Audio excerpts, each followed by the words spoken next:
All right. What I'd like to talk about today is something that seems to be confusing to people. I want to talk about education. And there is a difference between education and training. And I think we have a deep confusion on the usage and meanings of these words.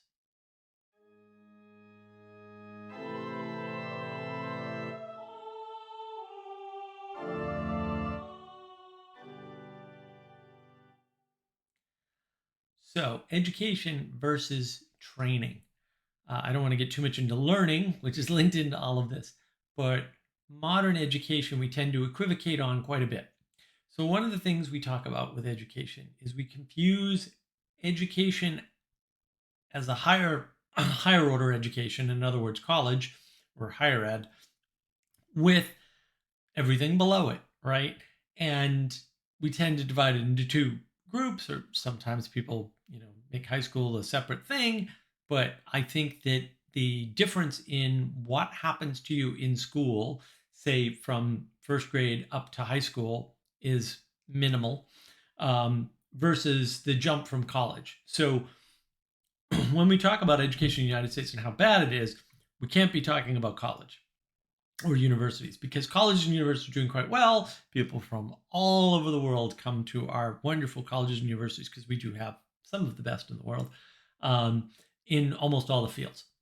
So that's not what they're talking about. Whether they think so or not is a different issue. Um, the problem isn't in the higher education system. It isn't with colleges and universities. The problem is that we believe that we are doing education at these lower grammar school, junior high, and high school levels.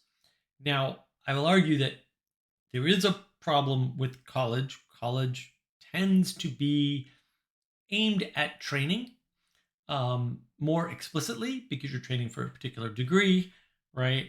And less at education as such, and I'm going to define them in a second.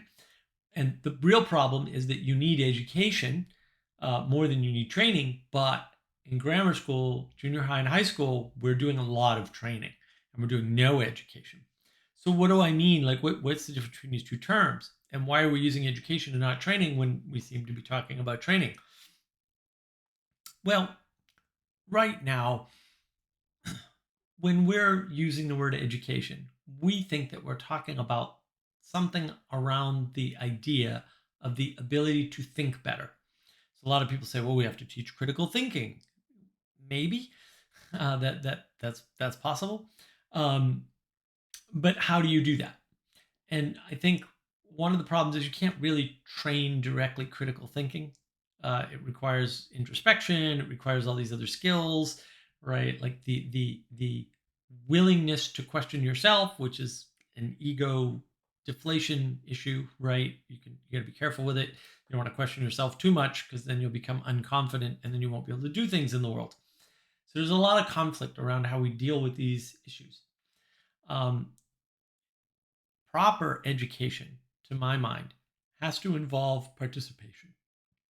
And it has to involve things that don't have clear, concise, accurate, precise answers.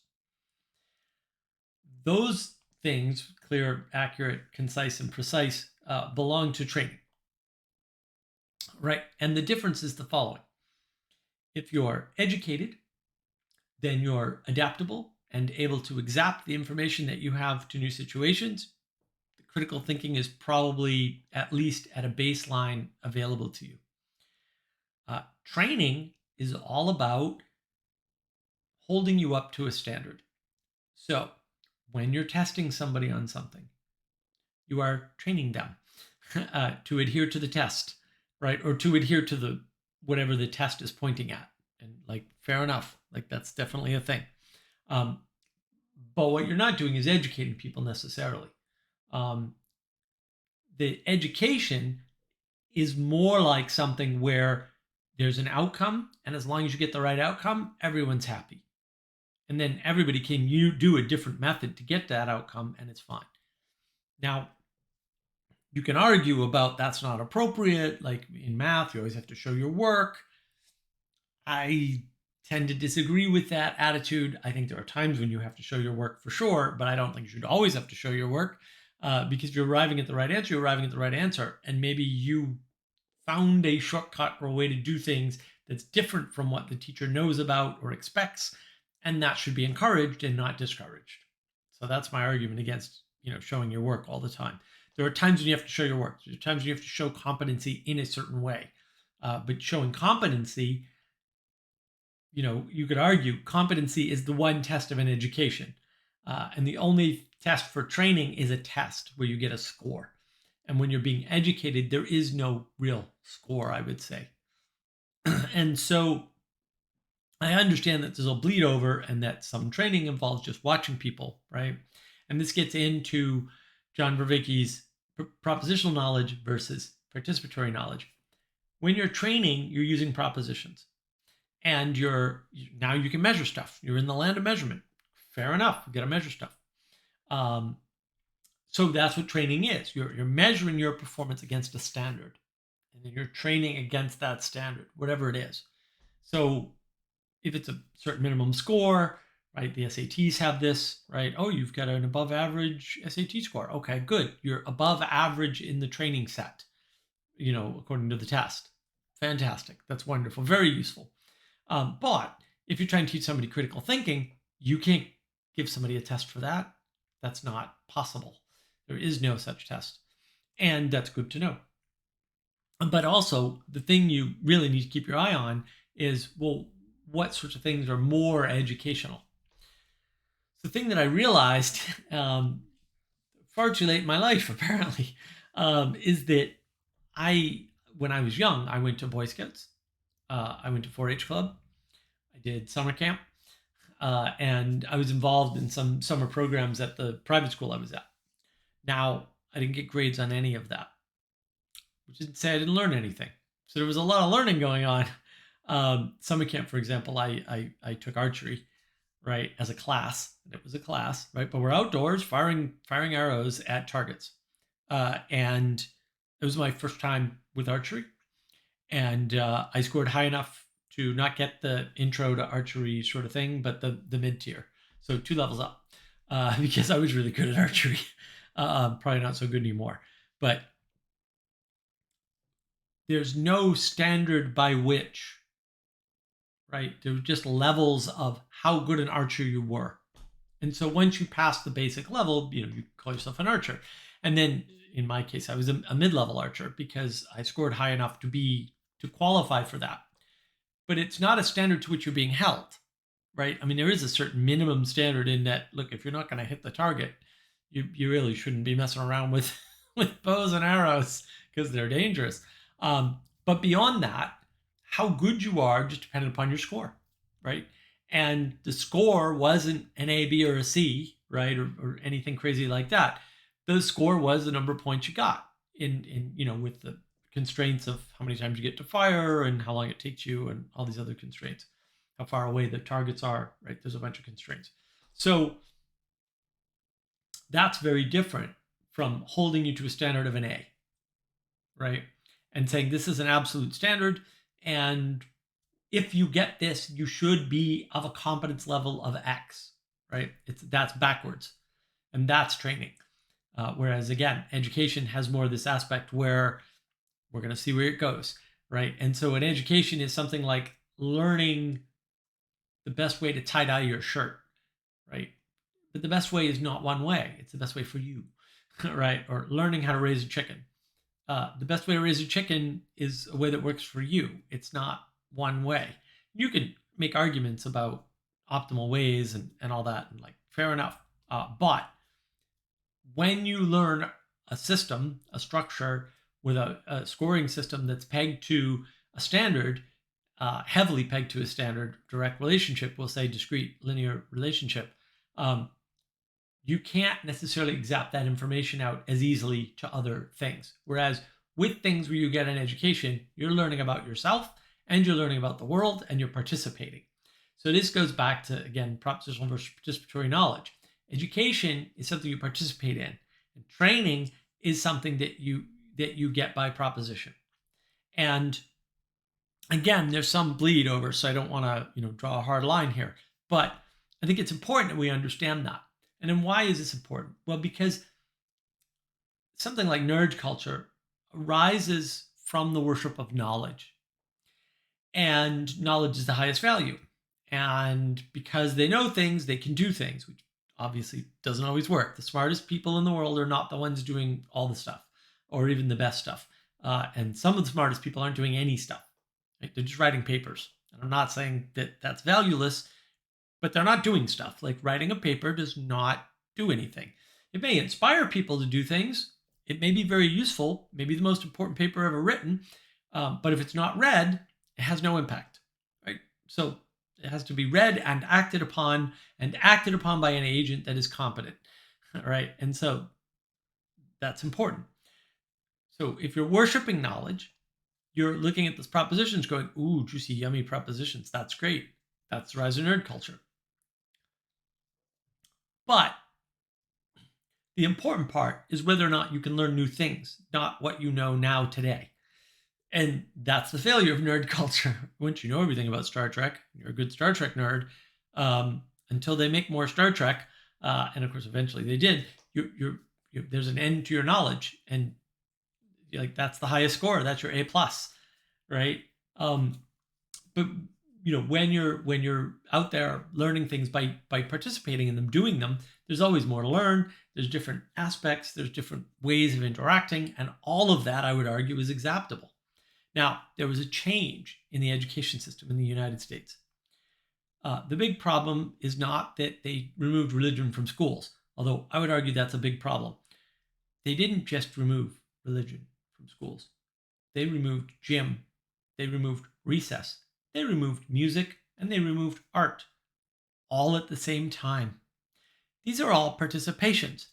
So you can say, oh, look, there's a war on religion, and they removed it from the schools on purpose and deliberately. Maybe.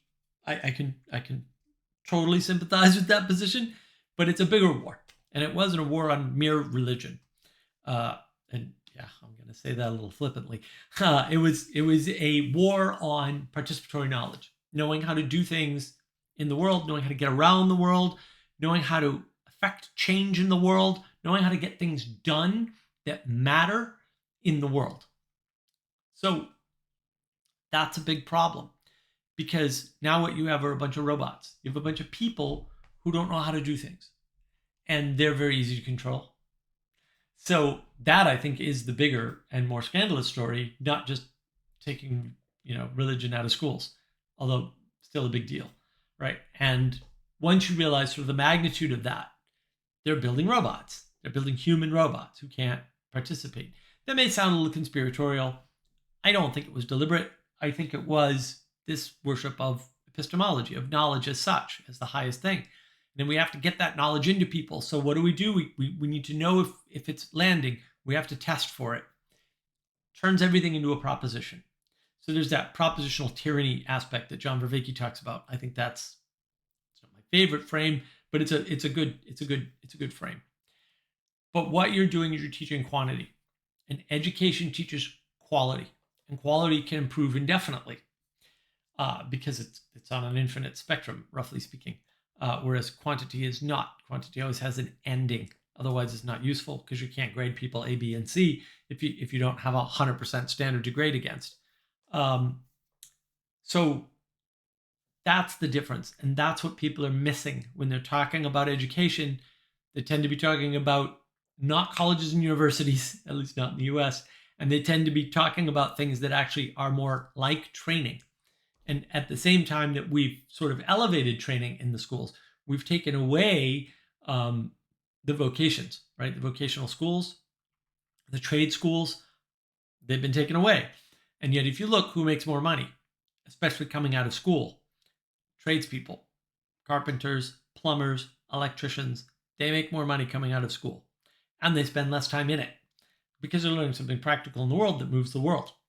And people need to have the world moved because they don't want to live in nature. Like, fair enough. I don't live in nature. You might have noticed I have internet and cameras and fancy microphones and very expensive computers, lots of monitors. I'm not taking this outside. It's staying indoors, and I will hire an electrician. Thank you very much. And if he makes $160,000 a year, good for him. And And if that's more than the engineer that, has 5 years work experience and graduated, 5 years ago and has been working ever since, so be it. It should tell you something about where the value in the world is, right? Because at the end of the day, people got to eat, people got to have electricity, so they can be warm. They got to have houses, right? They got to have indoor plumbing. All these things help a lot. So that's who's moving the world. The people with the quality of moving the world, who exact their skills, they have more value. And we've placed this value on the training because we're trying to measure knowledge. And knowledge isn't well measured by propositions.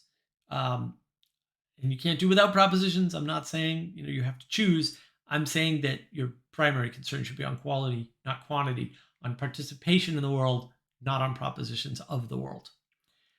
Propositions are descriptive, right? And participation is not descriptive. It's a living action with the world.